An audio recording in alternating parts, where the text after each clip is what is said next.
There was a time on the continent now known as Africa, when the land of Biafra was defined by a rich heritage of people who practiced what is often described as the world's first true democracy.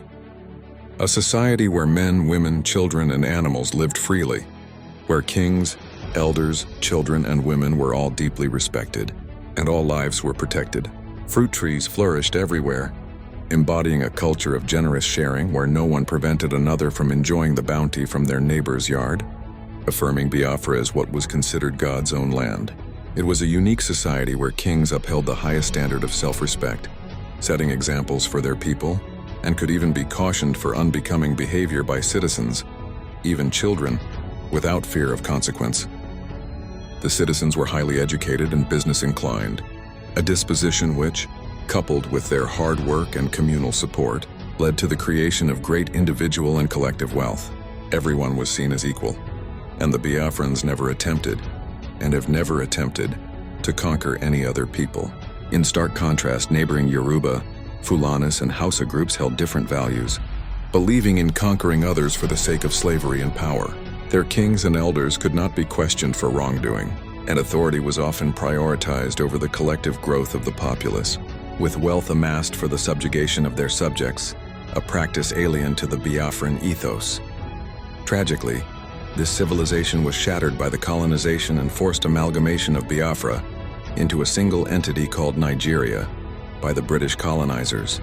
Since this amalgamation, the Nigerian state has attempted to impose a master-servant style of governance, a style more akin to the culture of Biafra's neighbors, which has met significant pushback from the Biafrans, who have always been a free society.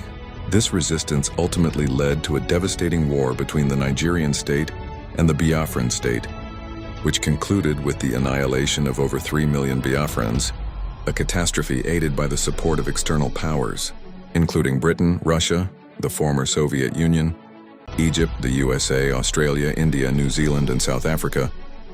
The land of Biafra, which is regarded as a peaceful land, was disrupted by the Nigerian Civil War. After the war, Igbo people who had been part of the oppressed state faced significant economic hardship, with many receiving a standard payment of $20 or $26 to restart their lives. Despite these challenges, the Igbo people demonstrated remarkable resilience and business acumen, playing a crucial role in Nigeria's economic development.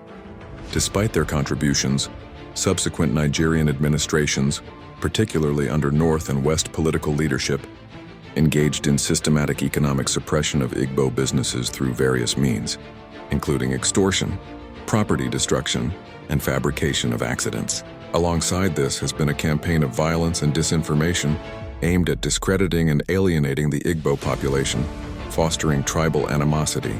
This environment created corruption and historical injustices, including the mass killings of Igbo people, fueled ongoing agitation for change.